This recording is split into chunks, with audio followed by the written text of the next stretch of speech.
the worst thing you can do is dig yourself in deeper. And so if you notice that your tires are just spinning and you're not productively and gradually moving back and forth, don't try it.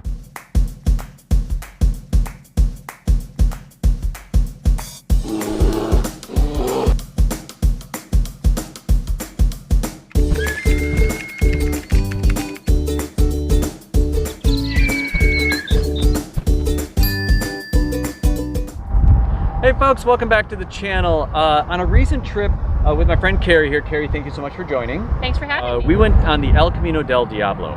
During that trip, I started really thinking in my mind all the things that you should carry with you to either as a emergency kit or to keep from getting stuck or how to get yourself unstuck. And so we're going to present to you guys some tools that you should bring, some advice that you guys should also know that may help in those situations. And so the first thing I always like to do, it's less about getting stuck, but I always carry extra belts. If you have a belt that breaks on the side of the road or off in the middle of nowhere, good to have these because you can change these on the side of the road, right? Oh yes, I've had 4 belts break on me in my first rig. There we go. So very helpful just to have these as a backup. So good idea. Keri, tell us about the duct tape that we've used recently. So I recently brought my stock all-wheel drive CRV with me, and it handled actually fine. There was a point at which we've been driving for 7 hours, or sorry, it was 6 hours or something like that, 70 miles in, and I was just kind of not paying as much attention to the road as I should have, and I might have hit a couple of rocks that I shouldn't have. It happens. So, because the CRV unfortunately doesn't have as much clearance as, say, you know, someone's adorable lifted tracker. So, unfortunately, the only bit of damage that was done was, and we noticed it right away, was a piece of metal had like shifted and tore the boot to my CV, which is where the axle comes in and attaches to the differential, or the CV. It's the boot that keeps all the oil. Yeah, exactly. So it keeps grease in there, and so I noticed a bunch of grease splattered everywhere. And so my good friend Brian was the first to get under there, armed with a roll of duct tape. And we drove another 70 miles to get out of the Camino. We're now on the other side, and the duct tape's still there, and I'm going to be able to drive home and get the car properly fixed. Yep. The other thing that I always like to carry is just zip ties. Again, it's just one of those things just nice to have with you on a trip. So Keri, when we're talking about getting stuck, we went through a ton of sand on this trip. So what's the first recommendation you'd have to someone going in the sand? Don't get stuck. Don't get stuck. Okay. That's brilliant. And you want to elaborate maybe? So first couple things, I would turn off the VSA, Vehicle Stability Assist, which is something that both my all-wheel drive CRV and my Sprinter van have. And what it does is it's intended to keep you from losing control in icy conditions, as an example, and so it'll selectively apply the brakes, which means you're losing power. What you want to do when you're in soft sand is you want to maintain as much forward momentum as you can to try to get through. Because as soon as you start getting bogged down and slowing is when you start, you know, potentially digging yourself in. So keep yourself going as long as you can. If you start sinking, what do you do? Just stop. Just stop. Okay, and a piece of advice that I always heard when I was learning about this stuff was, if you start getting stuck, if you are stuck, you get to that point, stop. Just don't go any further, but relax for a moment, take a seat, have a drink of water, reassess the situation. You don't want to make any rash decisions. As you keep on like just plowing through it, you're going to drop yourself lower and lower. You might get high centered. So just nothing good can come of that situation. Take a moment, relax, reassess, and then go on to the next step, which would be what? What would be the first steps? You are down. What's the first step you're going to do? Well, I'd soothe my clearly upset dog over there. So once everyone in the party has settled down a little bit and you're relaxed, I would actually start by airing down my tires if I hadn't already. Oftentimes you can air them down before you get into those conditions to reduce the chances that you're actually going to get stuck. But giving yourself more of a profile, you know, flatten out the tires so you don't just have that small spot that's touching the ground. Gives you more, just a bigger base to like find traction with. Helps you float to the top a little bit of the sand. Exactly. I would also, and I've gotten myself, my 8,000-pound van has been stuck and I got out just by airing down in one situation. Another thing that I would try, and this comes from me being an Alaskan, grown and you know, raised, I would gently turn the wheels to, if you can make more space in front of your tire to try to get yourself out, and gently rock back and forth. Okay. Do not try to force yourself out. So the worst thing you can do is dig yourself in deeper. And so if you notice that your tires are just spinning and you're not productively and gradually moving back and forth, don't try it. Don't stop again. Stop. Reassess. And try something else. Okay. So the next thing I would think about doing was, at that point, you might need to actually use your tow strap. And so it's basically, you want to get it to the weight of your vehicle. So I have a 3,000 pound vehicle. So I'm going to, this is probably a 5,000 pound strap. And so this will be enough to at least pull me out. I can thumb down another truck or vehicle. And as long as I have this with me, I can just say, can I hook it up to your bumper? Can you pull me out? Can you drag me out? And that will be really helpful. Again, you're not in a hurry. You know you're stuck. It's going to take a little time. Speaking of getting stuck, Keri was gracious enough to allow us to bury her vehicle, basically, her CRV. I was really looking forward to burying my CRV, let's be honest. She was a little weirdly excited about this. But we went ahead and got it stuck. So we're next going to talk to my friend Eric. He's going to go over some more advanced tools that you could use besides just the basics we just talked about. And then after all that, we will get you unstuck. Yes, please. At least we hope we will get her unstuck. I have cookies. She pays in cookies, which is fine. That is perfect. So, Keri, thank you so much, and we'll see you here in a little bit. I'll thank you when you get me out. All right, fair enough. So my friend Eric here has joined us. He is someone who I've gone overlanding with. He kind of introduced me to the sport, so to speak. And Eric, thank you so much for sharing your knowledge. You're welcome, Brian. It's a pleasure to be here. Yeah, and so he has been integral in a lot of the stuff I've done. I've gone on several trips with him, and I always feel very safe because you're knowledgeable, you know what you're doing, and it's good to have someone on that's going along that knows what they're doing, because I don't know what I'm doing. I'll be honest. One of the first things that I would recommend is that you have an air compressor. Okay. So that once you air your tires down, you can air them back up to the end of the ride. This is pretty common for any sort of four-wheel drive situations. That is excellent. And so I do carry around a bi-air compressor. This right here, it has a really long, I want to say it was a 15-foot hose on it. And so what do you recommend as far as these? The Vi-Air, this is, I think they're 88. I'm a big fan of the Vi-Air products. Yep. This is a reasonably priced entry-level compressor, but the big thing that I would say is get one that has clips. If it has enough power to actually inflate your tires and anything before the heat death of the universe, it's got to draw a lot of power, and you can't do that through a cigarette lighter. You have to connect to the battery. It'll burn out the cigarette lighter, right? It will. It can do that. I've had that happen, and that's how I learned that particular lesson. Okay. So yeah, so carry an air compressor with you of some sort will be super, super helpful, because again, after you air down to get out of a place, you want to be able to air back up. Yeah. Now you could go to a grocery or a gas station to air up. If you go slow on the road, you can drive to a gas station. You just want to be careful of curves, sudden turns, on partly deflated tires. And what would you deflate down to? Normally I deflate down to about 15 PSI, though if you're stuck in sand, you can go almost as low as 8. Okay. You really can get a lot of squish in those tires and spread that contact patch out. Okay. If you go down to 8, though, I'd recommend maybe airing up immediately afterwards. Yeah, you don't want to be on the road with that. No, you don't want to be like that. Okay. I talked a little bit about a static tow strap. What would you recommend, though? I would recommend something more like a kinetic tow strap. Okay. A kinetic tow strap's like a big rubber band.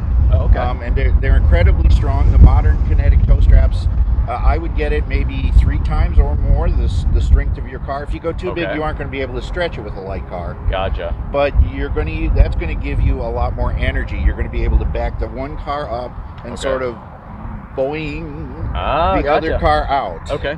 This is an older one that I have. This doesn't have the stretch of some of the newer ones. Okay. But it does have a lot more stretch than a regular tow strap, which when it reaches the end of its gets tight, it just stops, and you can break things on your car. Okay, so with a regular tow strap, if you pull too hard, there's no stretch, it will snap things off, is what I'm hearing. It can do that. Okay. And then what's another piece that you have here? So this is the other thing. So that extra energy and the points on your car may not be strong enough. I would recommend that you use a soft shackle. Okay. So rather than a metal shackle, and this has a loop on it, and your car probably has a loop on it, you can put this through the loop on the car. Tie that, just basically push that through, and now this is stronger than, this is probably rated for, I think, about 20,000 pounds. These are incredibly strong. 20,000 pounds, wow, okay. They're incredibly light, and when they snap, this is what flies instead of a heavy piece of steel. It's also wise to get everybody out of the way. Of course. But having something that doesn't break or breaks with much less deadly force is important. Basically. Yeah, no shrapnel with us, yes. All right, that makes a lot of sense. Now, another thing that I always like to carry with me is I carry with me a shovel. Okay, you guys may laugh at this. This is a teeny tiny little shovel I got in quartzite at probably K&B Tools or something. It screws apart so that you collapses down very, very small. It's better than nothing. But what would you recommend? Well, it means you're not digging with just your hands. That's a good point. This is what I carry. This is a collapsible shovel. Okay. So the pins come out. There's two pipes here. Okay. The pins come out, and it collapses down into about the length of this one pin. Yeah, about like that. Okay. But it is still plenty strong. That's a good shovel. To be a shovel. Okay. Yeah. Again, better than nothing, but you are going to be spending a lot of time with this, where it might be better off if you have a full-size tool. Yeah. Okay. All right, so we've covered some cool basic things. What else would you recommend for anyone overlanding? I recommend that you take on some means of communication that can work when you're out of cell range. Okay. This is a satellite communicator. This can send what is essentially a 160-character text message with your location attached to it, to any email address or phone number. And then the person who receives that can follow the link, type a message back to you, and you can receive that. You can receive that back, and this will work pretty much anywhere on the globe. It uses the Iridium satellite network. Okay. On the trip that we just did, by the way, we had 0 cell service for 90% of it, and so this was huge. You know, he was able to check in with his wife and let her know that everything was okay. We're good to go. And it has an SOS button, so if you break your leg, you can push that button and they'll come help you. Okay. But in my opinion, more frequent than the I need a helicopter to come get me is I need somebody to bring me a spare tire. That's true. Or I have decided to spend a second night. I usually let a friend know when we're going backcountry, and then they're watching for my messages too. Very good. And that's a recommendation, even if you don't have an SOS device, it's a good idea to leave an itinerary with someone that is responsible for you, that you can say, hey, I'm going to be gone this day, and this day, in this location. If I don't reach you by the certain date, you may need to call law enforcement, someone to come search for you, because it means you're in danger. But you definitely leave an itinerary.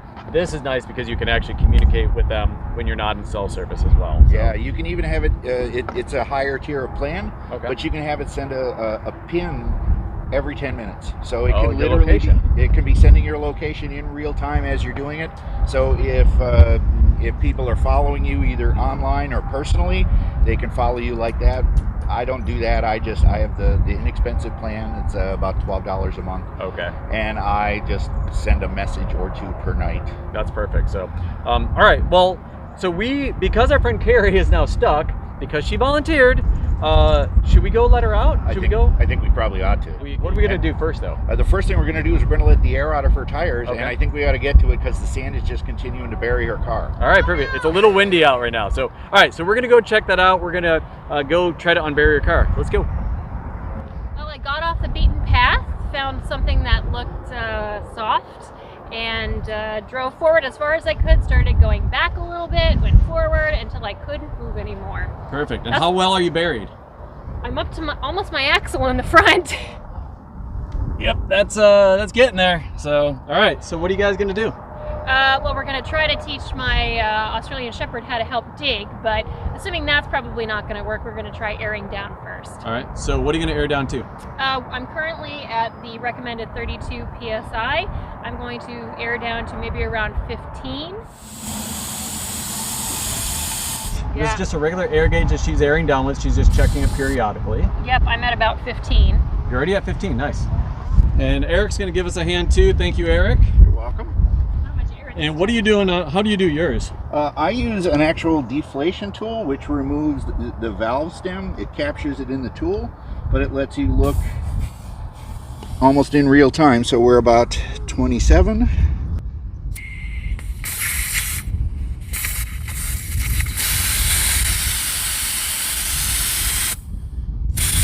23. That's it's a little under 15, we'll call that good. All right. You screw the valve stem back in, remove the tool, and you're done. Perfect. That's easy peasy. Keri's working on this side as well. We're all good? We're all good. Okay, we'll try.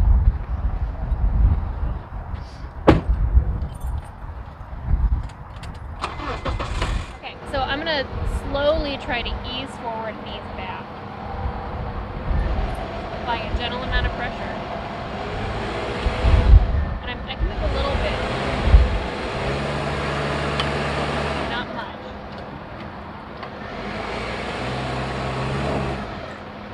And my friend Eric is taking a look at my tires. So he's giving advice. Yeah. Nope. Okay. Just as soon as it starts to move, as soon as it starts to slow down, quit. Okay. Almost there. That's it. Now back. I think you might be able to get out forward. Ooh, you're really close. Okay, should I? Try to get back onto the pad. And there you go. So just like that, we didn't have to use a toe strap. We didn't have to use anything else. All we did was aired it down. We didn't even dig. We didn't even dig. What fun is that? Do you want to do it again? Guys, thank you so much for helping out. And Keri, thank you for getting stuck. Eric, thanks for the advice. My pleasure. Thank you guys both. You are both rock stars. So guys, thank you so much for joining my friend Keri, my friend Eric. They helped us with all their knowledge. Thank you guys so much. Oh, you're welcome. So Thanks for getting my car out. that was the most important thing. We got her car out. Thanks for getting your car stuck. Thanks for getting your car stuck. So we went over a bunch of different ways, things that you should bring with you, some knowledge about not getting stuck in the first place. But if you do get stuck, what to do next. So we hope that helped you out. Have you guys out there ever been stuck yourselves? Do you have any other advice that you would recommend to people? Please let us know in the comments below. But for now, please give us a thumbs up, subscribe to the channel, and until next time, we'll see you guys down the road. Thanks, guys.